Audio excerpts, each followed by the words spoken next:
તો ભાવનગર મનપામાં અણઘડ વહીવટ ચાલી રહ્યો છે। મહાનગરપાલિકાના અધિકારીઓની પોલ છતી થઈ છે।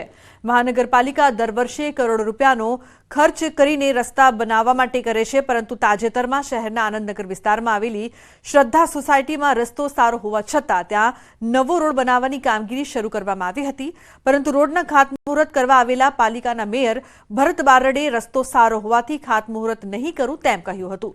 મહાનગરપાલિકાના અધિકારીઓ રોડ રસ્તાના નામે પ્રજાના લાખો રૂપિયાનો વેડફાટ કરી રહ્યા છે। આ અંગે મેયર મનપા કમિશનરને જાણ કરી હતી, જેથી કમિશનરે તાકીદે પગલું ભરતા અધિકારી પંકજ રાજાઈને સસ્પેન્ડ કર્યા હતા। મેયરની કોઠાસૂઝના કારણે પ્રજાના 44 લાખ વેડફાતા બચી ગયા।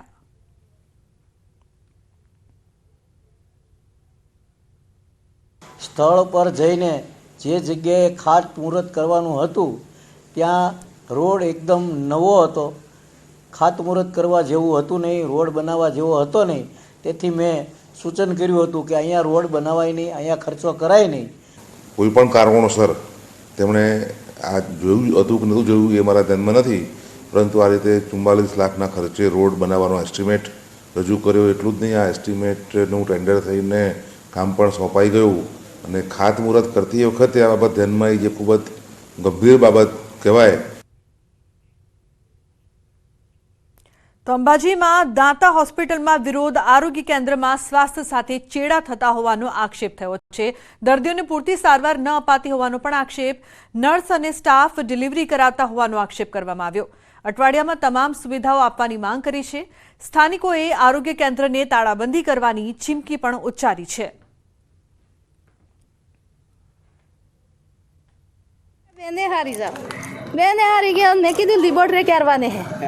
लिबोरेटरी था का खून ने था का बीजी लिबोरेटरी महीनानी ने था, महीनानी लिबोरेटरी सेम ने था, बेदा था है आखा था है एड ने था। कैसी मैं कीधुं छेल्लो से के आठमो से के इम खबर पर इम ते म केरो क्यों ते का इम ते खबर ने पर का जाजो के रतनपुर जाजो। પણ અમે આજે એવી ચીમકી આલી છે કે અઠવાડિયાની અંદર સિવિલ હોસ્પિટલ દાંતામાં જે આવતી હોય સુવિધાઓ એક અઠવાડિયાની ઉપલબ્ધ કરાવો, એના માટે મેં વાત રજૂઆત આજે કરી છે। ના આવતા અઠવાડિયે જો પાછા નહીં થાય તો આવતા અઠવાડિયે પાછું અમે આવેદનપત્ર આપીશું। ઓર્થોપેડિકનો પ્રશ્ન એ છે કે રાત્રે હું આવ્યો હતો ત્યારે એમો અહીંયા હાજર હતા, એમને પૂછ્યું મેં રાઉન્ડ લીધો, તો એમણે કીધું હા રાઉન્ડ લીધો। પછી મેં પૂછ્યું કે ભાઈ કયા પેશન્ટના કયા પગે વાગેલું છે મને જણાવો, તો એમને કીધું જમણા પગે વાગ્યું છે। એકચ્યુઅલી મારો વિડીયો બી પડ્યો છે અને પ્રૂફ બી છે કે પેશન્ટના ડાબા પગે વાગેલું હતું, કોલાટી વાગેલી હતી। પણ ત્યારે પૂછવામાં આવ્યું કે ભાઈ શું એમને ઇસ્યુ થતો ને અહીંયા આવ્યા હતા, એટલે કે એમને એક્સિડન્ટ થયેલું છે મેજર, એટલે એમને પોતાને ખબર નથી પડતી। ડૉક્ટર એમોના કશી ખબર નથી હોતી કે શું શું સુવિધા છે, શું આવીને અહીંયા બેસી જાય, રૂમ બંધ કરી બેસી જાય છે। આ સીએસસી અત્યારે ફૂલ રનિંગ કન્ડિશનમાં જ છે। ગવર્મેન્ટના જે પ્રોગ્રામ જેટલા નોર્મ્સ છે એ પ્રમાણે અહીંયા બધી જ સુવિધાઓ ચાલુ છે। અહીંયા gynaec department, ophthalmic department, dental department, orthopaedic doctors, paediatric doctors તેમજ જનરલ ઓપીડી, ઇન્ડોર એ જે એના નોર્મ્સ પ્રમાણે છે એટલી કામગીરી અહીંયા થાય જ છે। અહીંયા 40થી 50 લેબર થાય છે। અંતરિયાળ વિસ્તાર છે એટલે જે પુઅર પેશન્ટો છે એને લગતી તમામ સુવિધાઓ અહીંયા આપવામાં આવે છે। તો અમદાવાદની એસવીપી હોસ્પિટલ ફરી આવી છે વિવાદોમાં। દર્દીને આપવામાં આવેલા સૂપમાં નીકળી જીવાત, દર્દીના સંબંધીએ વિડીયો બનાવીને વાયરલ કર્યો। સમગ્ર મામલે એએમસી સ્ટેન્ડિંગ કમિટીના ચેરમેન દેવ્યાંગ દાણીનું નિવેદન સામે આવ્યું છે। એએમસીએ કોન્ટ્રાક્ટર સામે આપી છે શોકોઝ નોટિસ, કોન્ટ્રાક્ટરની ભૂલ બદલ શોકોઝ નોટિસ પાઠવાઈ છે। જે દર્દીને સૂપ આપવામાં આવ્યો તેમાં જે જીવાત મળી આવી તે અંદર કાર્યવાહી કરતા એસવીપી હોસ્પિટલના અધિકારી દ્વારા જે એજન્સી આ કાર્યરત છે એ એજન્સીને શોકોઝ નોટિસ આપવામાં આવી છે અને એ એજન્સીનો ખુલાસો પણ પૂછવામાં આવ્યો છે। સવારે 10 વાગે સૂપ આવેલું, જેની અંદર આવડી મોટી માખી હતી મરેલી, અને એ એમને ફોન કર્યા, 5-6 ફોન કર્યા પછી લગભગ 11:30 આસપાસ એક બીજું સૂપ લઈને આવ્યા એના રિપ્લેસમાં, જેમાં કલરવાળું જાણે પાણી હોય એવું કંઈક સૂપ। એણે એમ કીધું કે આ સૂપ છે। પછી એને કીધું કે ભાઈ વેજીટેબલ સૂપ મંગાવેલું છે, તમે એના 70 રૂપિયા ચાર્જ કરેલો છે, તો આ વસ્તુ બરાબર નથી। તો હવે વાત કરીશું ભડકાઉ ભાષણની।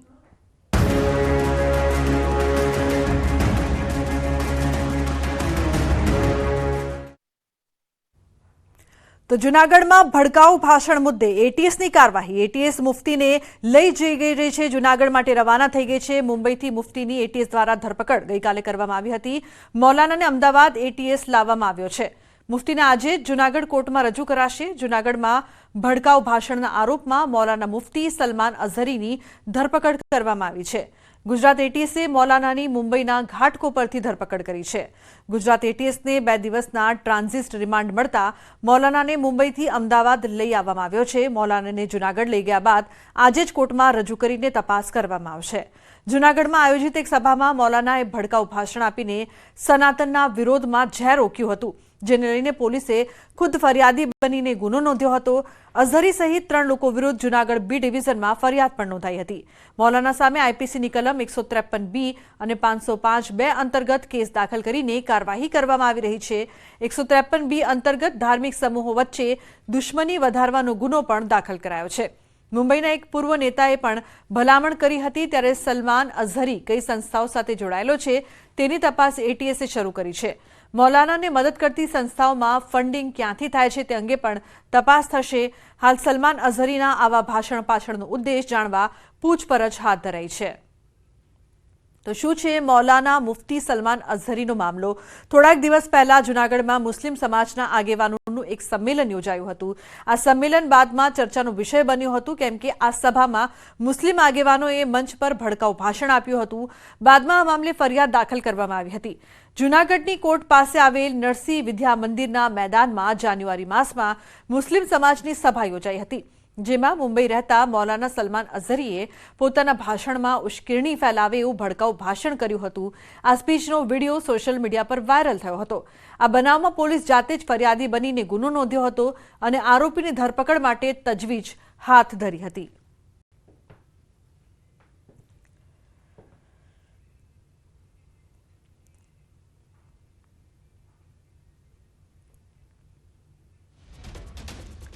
તો જૂનાગઢમાં મૌલાના દ્વારા વિવાદિત ભાષણનો મામલો. જૂનાગઢ એસપીએ આપી પ્રતિક્રિયા. સમગ્ર જિલ્લામાં કડક પોલીસ બંદોબસ્ત. લોકોના ટોળા એકઠા ન થાય તે માટે પોલીસ સતર્ક. ખોટી અફવા અને ઉશ્કેરણીજનક પોસ્ટ ન કરવા પોલીસે તાકીદ કરી છે. લઈને જૂનાગઢમાં આવશે. બાય રોડ આવી રહી છે, તો જૂનાગઢમાં પણ આવા કંઈ પણ પ્રકારે લોકો ભેગા ન થાય એટલા માટે પોલીસ સતર્ક છે, એલર્ટ છે અને દરેક જગ્યાએ સમગ્ર જિલ્લામાં પોલીસ છે વ્હીકલ ચેકિંગથી માંડી અને આવા લોકો ક્યાંય ભેગા ન થાય એની તકેદારી રાખી રહી છે. આમ છતાં આપના માધ્યમથી તમામ જનતાને પણ જણાવવું કે કોઈ પણ પ્રકારે કોઈ પણ સંજોગોમાં લોકોએ ક્યાંય પણ આવી અફવાઓમાં પણ ન આવવું અને આના કારણે ક્યાંય એકઠા પણ ન થવું. અવધૂત આશ્રમના મહંત મહાદેવ ગીરી આપી છે પ્રતિક્રિયા. મૌલાનાના ભાષણની કડક શબ્દોમાં કરી ટીકા. ભડકાઉ ભાષણબાજી કરનારા સામે કડક કાર્યવાહીની માંગ કરી છે. આવા કોઈ પણ બહારથી આવીને વ્યક્તિ જ્યારે ભડકાઉ ભાષણ કરે છે ત્યારે સ્થાનિક તંત્રે પણ આની નોંધ લેવી જોઈએ અને આવા લોકોને આવી પરવાનગી આપવી જ ન જોઈએ.